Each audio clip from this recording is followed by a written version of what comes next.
Y tomamos contacto de inmediato con el senador Juan Ignacio Latorre, que es senador de Revolución Democrática y presidente en esta condición, presidente de la Comisión de Derechos Humanos del Senado. Senador, muy buenas noches, gracias por recibirnos. Hola Matías, buenas noches, gracias por la invitación. Senador, la convocatoria, la invitación tiene que ver con que nos cuente los avances de la ley migratoria que se está tratando en el Senado ya hace un rato. Pero es imposible en esta condición de presidente de la Comisión de Derechos Humanos del Senado que si nos puede ayudar con una reflexión al informe que sale hoy de la ONU. No sé si usted escuchó que estábamos recién con Francisco Cox sobre estas violaciones a los derechos humanos, que ya por tercera, cuarta, quinta vez se establece fehacientemente que en el régimen de Nicolás Maduro se violan los derechos humanos de manera sistemática. ¿Qué opinión tienen ustedes? ¿Qué podría eventualmente hacer una república como Chile de manifestarse, apoyar? Chile se benefició en dictadura del apoyo internacional en parte, ¿no? Para poder zafar de una dictadura. Absolutamente. No escuché la conversación con Francisco Cox, estaba en otra reunión, Matías, Ya. que no Problema, podía opinar. pero ha visto el informe, conversación. seguro que ha visto noticias. Sí. Sí, absolutamente. Yo creo que, primero es valorar estos informes de Naciones Unidas. Yo creo que es una constatación más de algo que hemos dicho en reiteradas ocasiones, por lo menos en Revolución Democrática hemos sostenido una posición crítica frente a la violación a los derechos humanos en Venezuela. Hemos apoyado también públicamente las gestiones que se han hecho desde la comunidad internacional. Pongo, por ejemplo, al expresidente de España, Zapatero, que ha intentado facilitar una salida política, por ejemplo, llamando o proponiendo, digamos, elecciones democráticas. El grupo también que en su momento dirigió Uruguay, México, el grupo de apoyo desde América Latina. Yo creo que hay que buscar esas instancias de la comunidad internacional. Y además, yo diría, Matías, también estamos en un momento muy preocupante en relación a los derechos humanos a nivel regional. Si uno ve lo que está pasando en Colombia, por ejemplo, con el asesinato a ciudadanos por parte de la policía en manifestaciones sociales. Lo hemos visto también en México, han habido situaciones muy preocupantes donde hay una situación de violencia sistemática. Juan Ignacio, ¿es comparable la acción de una policía que se sale de los protocolos e incluso se sale de lo establecido en la ley y se producen muertes como la de Ordóñez, por ejemplo, no sé si José Ordóñez me parece que se llama el colombiano que murió? ¿Es comparable ese a un régimen que institucionalmente tiene operativos centros de detención y viola los derechos humanos de manera sistemática? ¿Es comparable el grupo policiales que cometen eventualmente violaciones a los derechos humanos o se salen de la ley y del protocolo con estos regímenes que tienen un sistema para hacerlo? Que yo creo que acá no se trata de jugar al empate o a la comparación. Yo creo que hay gravedades de distintos niveles de mayor intensidad, y en ese sentido el informe de Naciones Unidas es muy potente en el caso de Venezuela porque habla de crímenes de lesa humanidad. Es lo mismo que nos dijeron en Chile a nosotros en dictadura en 17 años donde hubo terrorismo de Estado. Hoy día conmemoramos el asesinato, la tortura a Víctor Jara, por ejemplo, un asesinato brutal que fue a comienzos de la dictadura. Esos son crímenes de lesa humanidad y tienen que estar presos, tiene que haber justicia. Por eso el tema de Punta Peuco a nosotros nos viene una y otra vez, etc. Y eso es lo que uno espera en la comunidad internacional. Cuando hay crímenes de lesa humanidad, esos delitos no pueden quedar impunes, tiene que haber justicia. Y también tiene que haber una salida política a la situación de esos países, porque tampoco la solución es, por ejemplo, una intervención militar extranjera. Supongo que nadie de la comunidad internacional que valora los derechos humanos quiere una intervención militar, por ejemplo, como hay algunos que proponen desde Estados Unidos intervenir Venezuela militarmente porque se violan los derechos humanos en Venezuela. Entonces, yo creo que son ponderaciones que hay que hacer. Para Chile tampoco la solución era una intervención militar extranjera, era una salida democrática. Y eso es lo que la comunidad internacional también ayudó. De hecho, Estados Unidos le quita piso en algún momento a Pinochet muy fuertemente y se colabora, digamos, una salida política en Chile. Entonces, cada situación en su mérito, y analizar los informes de Naciones Unidas en ese sentido también para Chile. Nosotros no nos podemos poner hoy día en una posición de autoridad moral y andar predicando a otros países como el país ejemplar de América Latina. Tenemos 5 informes, Matías, de violaciones masivas, graves a los derechos humanos en un contexto muy acotado tiempo, en el contexto del estallido social. Esta misma semana, Matías, me tocó en la Comisión de Derechos Humanos citar a representantes del Ejército por el asesinato del joven Romario Veloz en La Serena, y no fue nadie del Ejército, no fue el ministro de Defensa tampoco, no han abierto sumario y llevamos 11 meses, y eso ocurrió en democracia, ahora en Chile. También lo han dicho informes de derechos humanos sobre la situación en la Araucanía. Hoy día hubo una marcha por la defensa de los derechos humanos de los niños mapuche y hubo violencia policial contra niños mapuche. Hay violaciones de derechos humanos, hay violaciones de derechos humanos en las cárceles y hay derechos humanos desde el 90 a la fecha. No sé si hay algún país en el mundo donde dentro de su territorio no se haya violado un derecho humano. Yo creo que en cualquier régimen puede darse. La diferencia de consideración es cuando hay un régimen que tiene una organización para violar los derechos humanos a que haya una violación a los derechos humanos, o dos o tres. No sé si me explico con la pregunta. Sí, por eso Matías, estamos hablando, Venezuela, crímenes de lesa humanidad, gravísimo, y ahí no puede haber impunidad, tiene que haber justicia, perfecto, gravísimo, y una salida política. Chile, violaciones masivas, graves a los derechos humanos, en muy poco tiempo, y tenemos una deuda... ¿Sistemática a las chilenas? Reparación y garantías de no repetición, y yo tengo mucho temor de que no estamos generando las condiciones para las garantías de no repetición de los derechos humanos en Chile. Vamos al tema que nos convoca, que es el de el avance del proyecto de ley de migraciones. ¿En qué va? Porque se va votando de a poco. Se votaban algunos proyectos la semana pasada. No sé si hoy día hubo discusión o votación. ¿Cuándo entra en tabla? ¿Y cuándo podríamos tener una ley? Que hace tiempo se discute ya. Sí, estábamos citados para hoy día votar el proyecto de migraciones, Matías, estaba en tabla, en discusión, pero finalmente no avanzamos, no votamos hoy día porque se fue la sesión en otros proyectos. Votamos el proyecto del fondo COVID, habían otros proyectos pendientes, temas de tribunales de justicia, y finalmente se comió, digamos, el tiempo la tabla. Ahora, el proyecto de migraciones lo vamos votando por parte, efectivamente, vamos a estar, yo creo que varias sesiones en esto.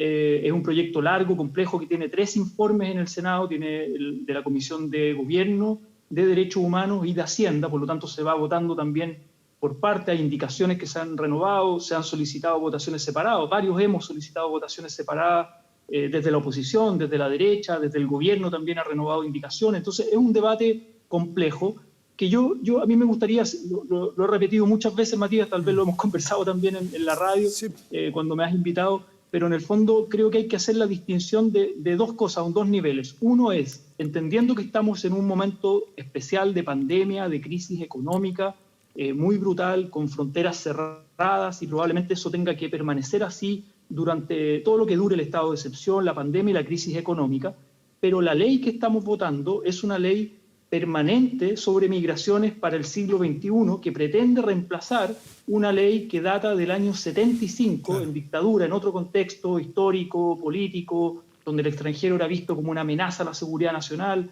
Entonces, lo que estamos legislando es un proyecto de ley permanente que además tiene 7 años de discusión en el Congreso, Matías, que a veces cuesta entender eso. Piñera 1, Bachelet 2, Piñera 2, y estamos ahora en segundo trámite en el Senado. Probablemente esto incluso termine en una comisión mixta.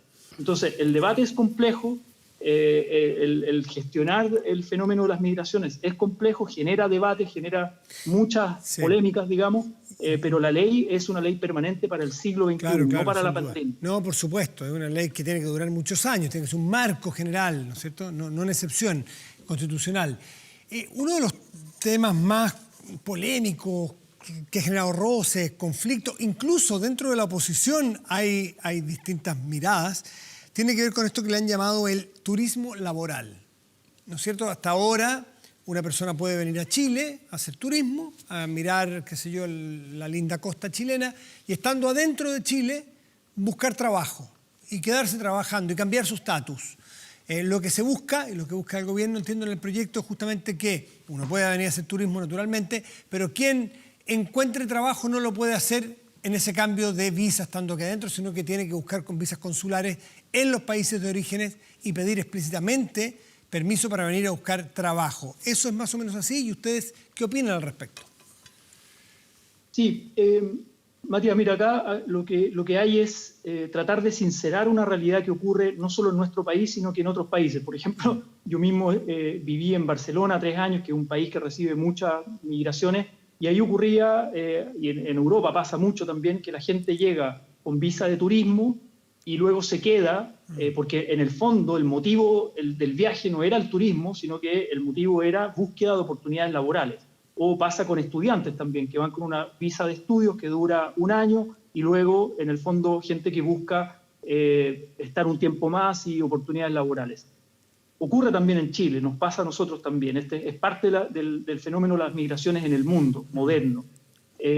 Por lo tanto, lo que busca esta indicación es sincerar, es darle una oportunidad a la persona que ingresa a nuestro país de sincerar el motivo por el cual ingresa al país. En el fondo, y esto, el debate de fondo es que queremos tener bajas tasas de migración irregular, porque ¿qué pasa con una persona que ingresa como turista, termina su periodo de turista, vence, pero se queda en el país, queda sin papeles, queda en situación irregular, y eso no le hace bien ni al migrante, porque se expone a la vulnerabilidad, ni al país tampoco. ¿Qué pasa? Pusiste el caso de Barcelona, Europa. ¿Qué pasa si o un estudiante o un turista se vence la visa que llevaba, de estudiante o de turista, se queda trabajando y lo pillan? ¿Qué le pasa a ese turista en Europa? Bueno, ojo que en algunos casos hay detención o hay decretos de expulsión, que ese es parte del problema, Matías. Los países pueden decretar la expulsión de una persona, pero no logran ejecutar un porcentaje bajo de las expulsiones. Le puedes preguntar a la gente del gobierno. Han decretado en el último tiempo 8.000 expulsiones, pero en la práctica logran expulsar a muy poca gente. Entonces, pero lo que eso ocurre es lo que con la gran mayoría de esa gente...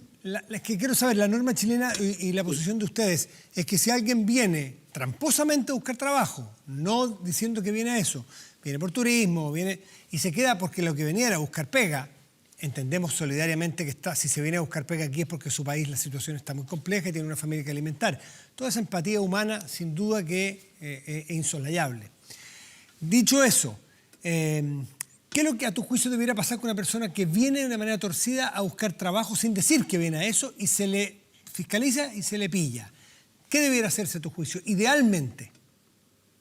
Bueno, justamente lo que nosotros buscamos en la ley, no solo con esta indicación, sino que más en la ley, es que queden muy claros los requisitos por los cuales y los mecanismos de flexibilización para el objetivo de disminuir las tasas de migración irregular. Es decir, queremos ayudar a regularizar la situación de esa persona. Y el país puede ofrecer esas posibilidades. Es lo mismo que recomienda el Pacto de Naciones Unidas para una migración ordenada y regular, que los países ofrezcan mecanismos flexibles de regularización. Desde adentro, o sea, la persona que vino, que estando usted adentro, puede cambiar su estatus o regularizar. ¿Eso? Exacto, pero cumpliendo determinados requisitos que están en la ley. Por ejemplo, si logra acreditar que tiene sustento económico, que no depende en el fondo del Estado, sino que, y eso es lo que le pasa a la gran mayoría de los migrantes que están en Chile, o que logró vive con otras personas, tiene de alguna manera resuelto ciertos niveles, por ejemplo, de su autonomía económica, social, pero es importante regularizar los papeles. ¿Y por qué no son partidarios de el turismo es turismo, lo laboral es laboral, el estudio es estudio? Y que se sepa de antemano y que la ley chilena sea lo suficientemente claro que si alguien viene y que necesite trabajo, que pida una visa para venir a buscar trabajo con tiempo acotado, que se le dé la oportunidad y que venga a competir al mercado laboral chileno. ¿Por qué esta situación que de repente dicen, vamos nomás, en Chile ahí regularizamos? Eso no podrá generar cierto desorden y que haya mafias que hagan trata de personas y todo lo que ya conocemos. No, claro, si yo entiendo el punto de vista y teóricamente funcionaría mucho mejor, ¿no? Las reglas claras, cada uno en su estatus, etcétera, el mecanismo de ingreso, pero en la práctica eso no ocurre.